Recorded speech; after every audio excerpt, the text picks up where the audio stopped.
The world of science and the world of spirituality are both fascinating. If you take either one of them to the extreme, it brings wonderful results. Einstein was the champion in the world of science, well known because he literally shook the minds of the whole world single-handedly. Science was like before Einstein and after Einstein. His mind altered the course of science by proposing the theories of relativity. His regular theory of relativity and a general theory of relativity.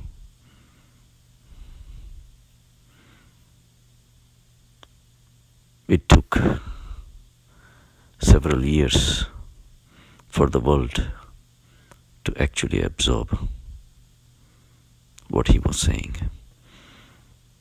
And even right now, people who are not making any efforts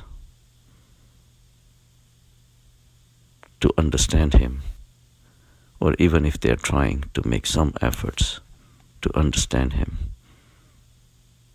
they still cannot understand Einstein, even though his profound discovery is touching every single person in this world, and it's touching the whole universe.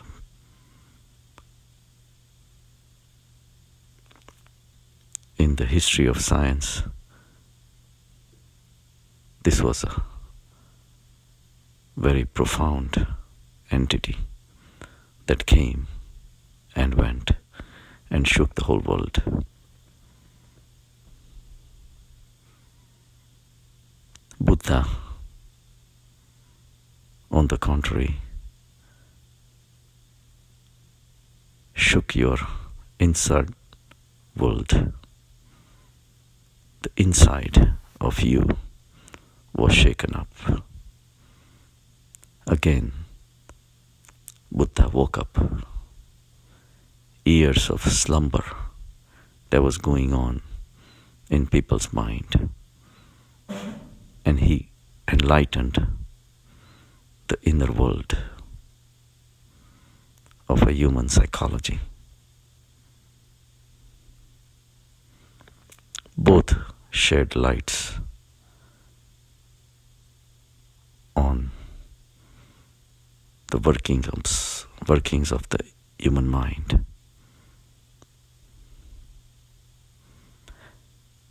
So both have a pristine, stellar positions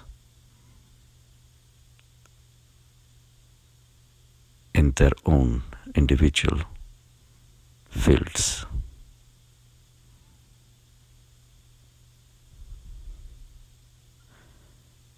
Einstein proposed the theory of relativity, and through the theory of relativity he discovered that time is not fixed. Time and space are interwoven.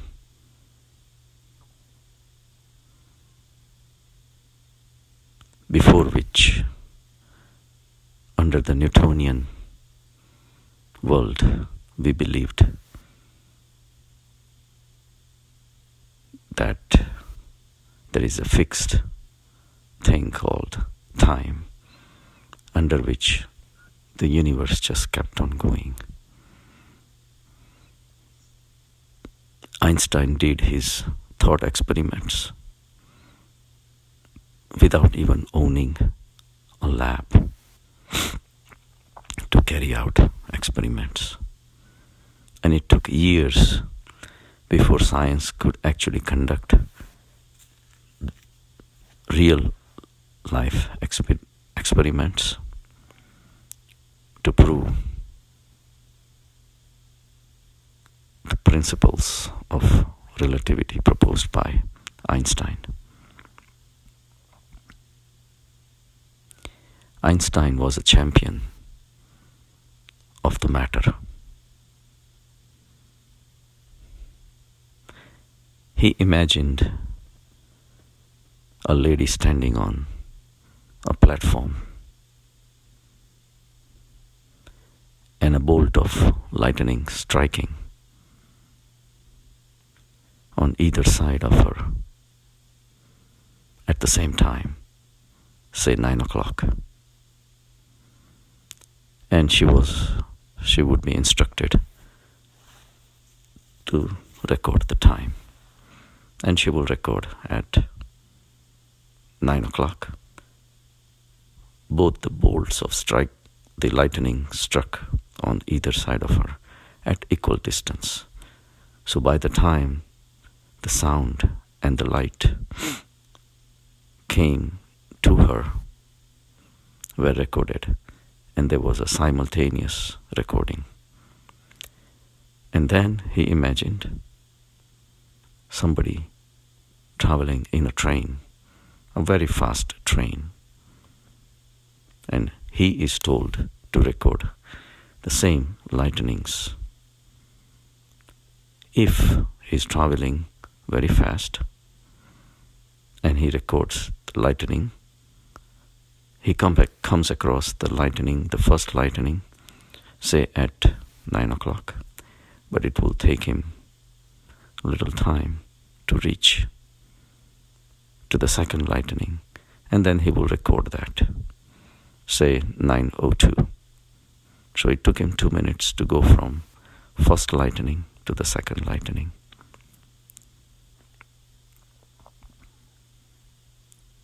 So for him, the time was different. Time slowed down because he was not steady. The lady standing was steady, so she had a full perception of the time. But as the man was traveling, for him the time slowed down. Based on this thought experiment, he discovered that time is not an absolute phenomenon. It is relative. If you are in motion, the time slows down for you. And then, of course, it was followed by another conceptual theory that if there are two twin brothers born at the same time, if one brother is thrown into the space at tremendous speed, at say 100,000 miles an hour, and he comes back in 5 years, he will be only 5 years old, older than what he was when he started his journey. But his brother would be almost 70-year-old by the time he comes back, because he remained steady relatively on the earth, versus the brother in the space traveling at a very fast speed hardly got any older. Now the world has accepted this theory of relativity very well, but it took years. Similarly, Buddha went deeper in the mind. Both utilized their minds. One utilized it to go further into the science, into the material world, and one went into the deep field of spirituality. And he also discovered wonderful things. But there was a fundamental difference between Einstein and Buddha.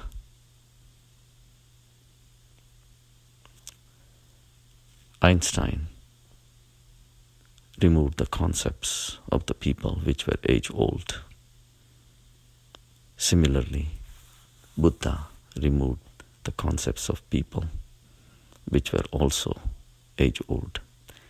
Buddha became popular in the times where Hinduism had taken solid grip on the people's mind, and it was filled with so-called religions, rituals, idol worships, chanting mantras, expecting miracles, concepts of God, heavens and hell, God as a creator, punisher and rewarder.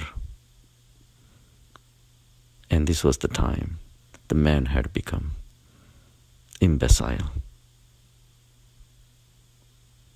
helpless,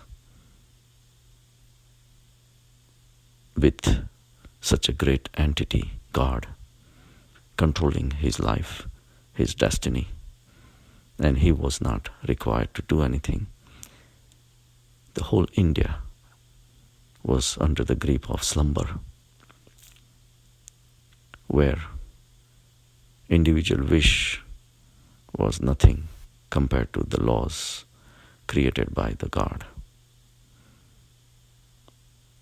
The whole India was gripped in the darkness of ignorance. That's when the Buddha lighted up the field of spirituality by saying that there is no God. It must have taken extreme courage to declare such a statement. And fortunately for India, and fortunately for the world, this statement was at least welcomed, and people started going in that direction, trying to understand what Buddha had to say, versus the Europe and the world of the West was still in darkness. Similar people of the caliber of Buddha were burned to death and hung on the cross. Whoever said that there is no God. Buddha removed the concept of God.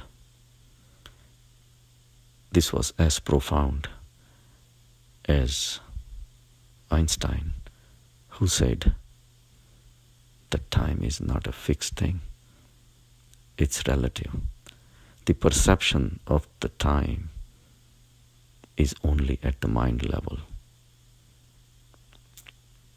As the mind is traveling, it is also perceiving time at the same time. And on a fast travel, the perception slows down. And not just in imagination, in actual measurements. All the atoms and molecules and neutrons and protons and electrons which constitute your measuring instruments, your body, your physical body, and everything slows down.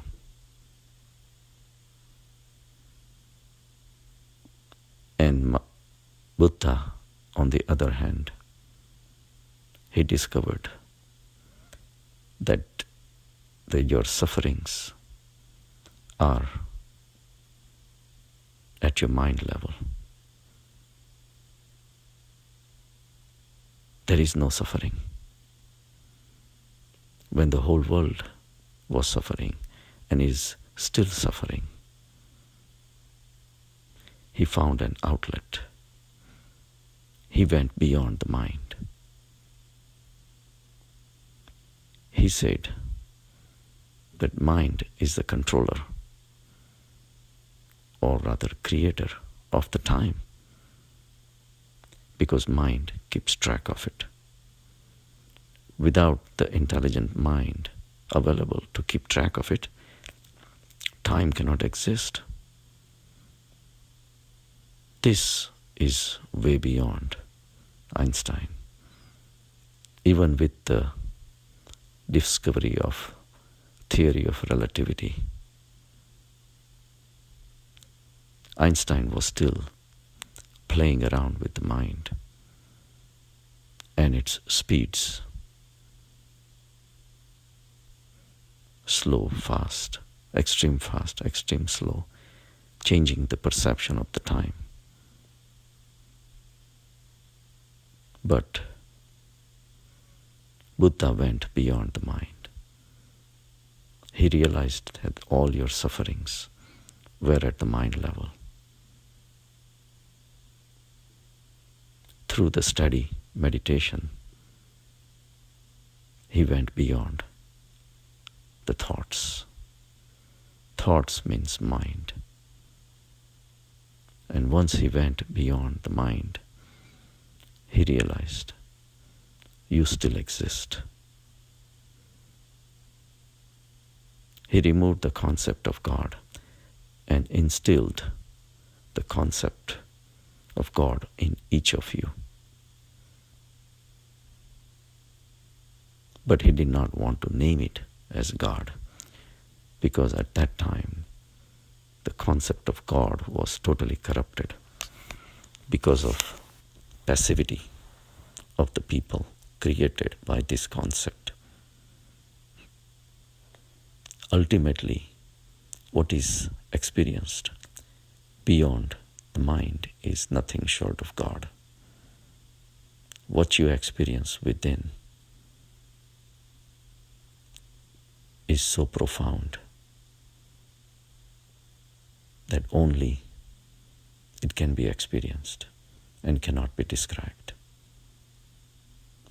So that way, Buddha was way far ahead of Einstein. To prove Einstein, billions of dollars of experiments were needed.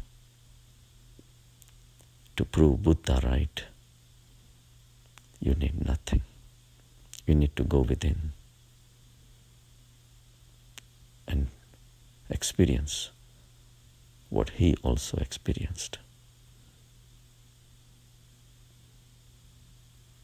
Einstein's ideas require some understanding, requires quite a good amount of intelligence, even though it applies to your daily life.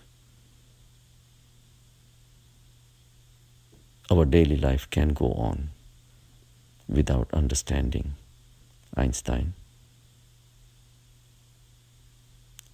Einstein's discovery shocked the world, but did not change the world on an individual level. You and me, we still wake up 7, 8 o'clock, go to work, come back. And whatever we deal with Einstein or without Einstein. But Buddha is another story.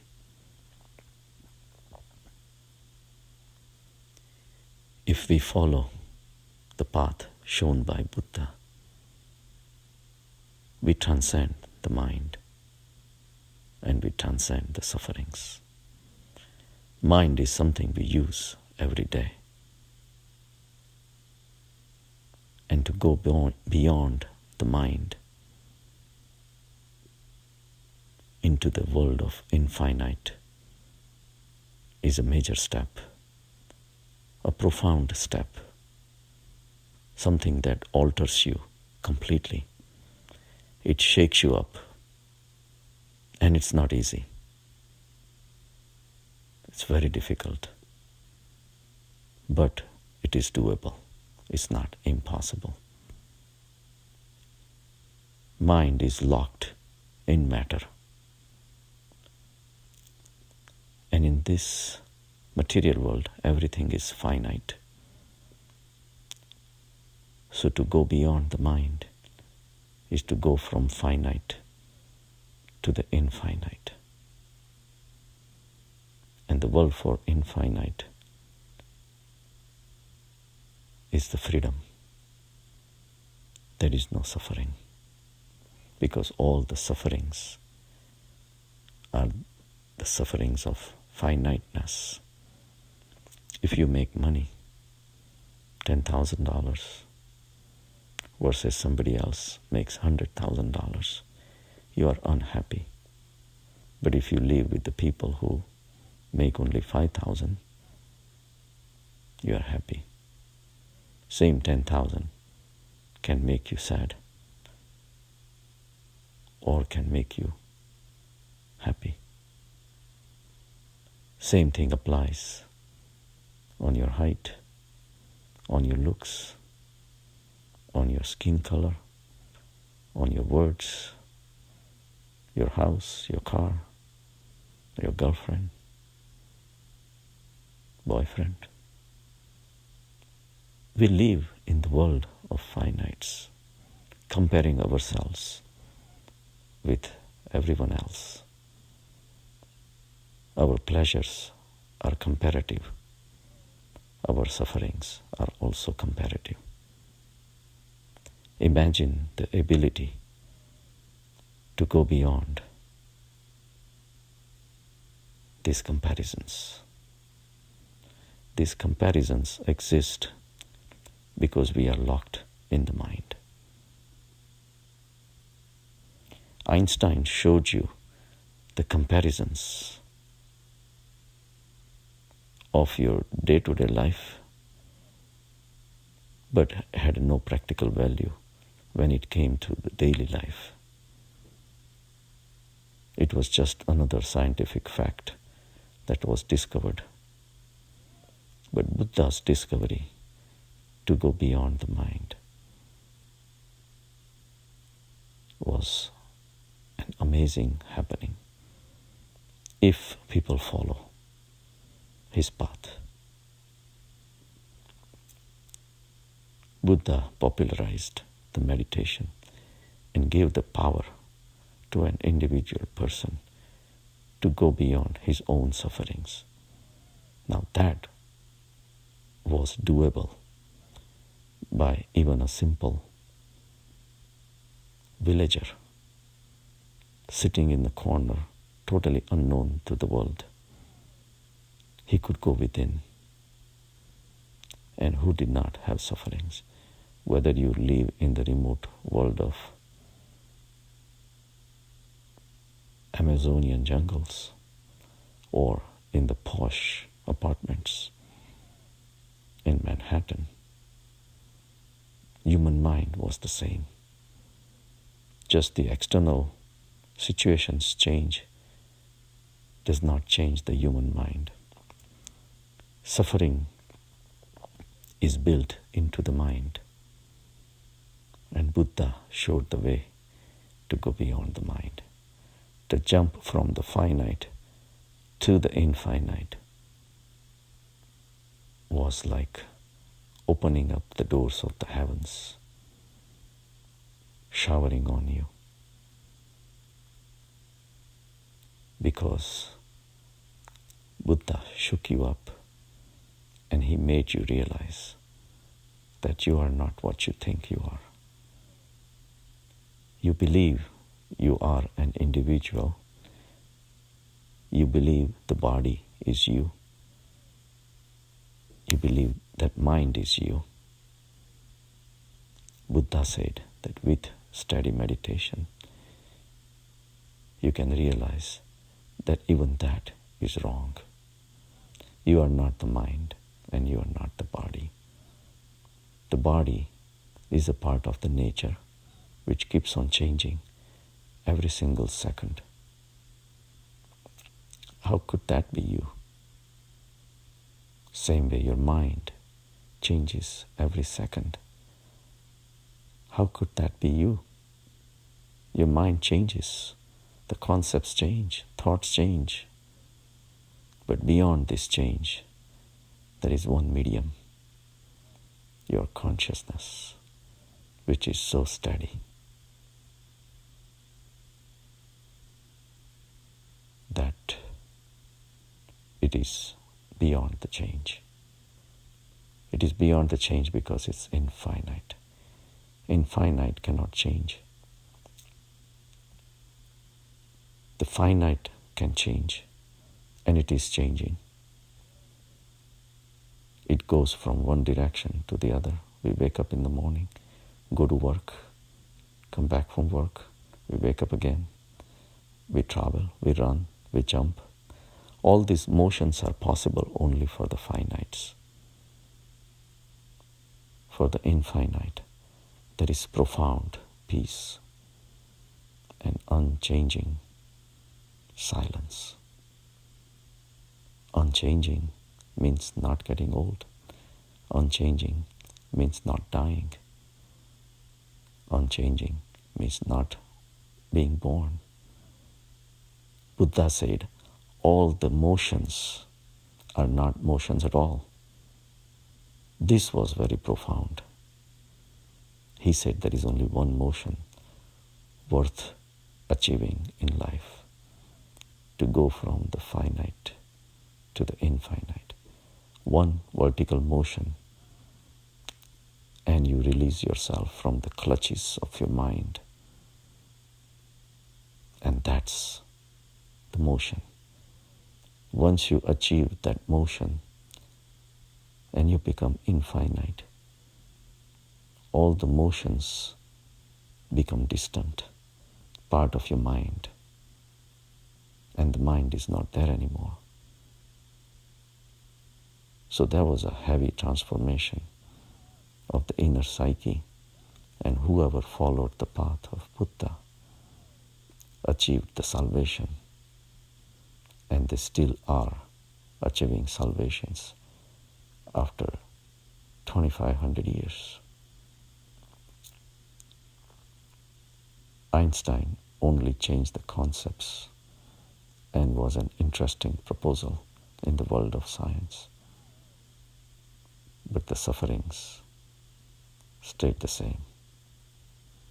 So that way, the difference between Einstein and Buddha is also from finite to the infinite. Infinite Einsteins can fit into one big, gigantic, infinite Buddhatva.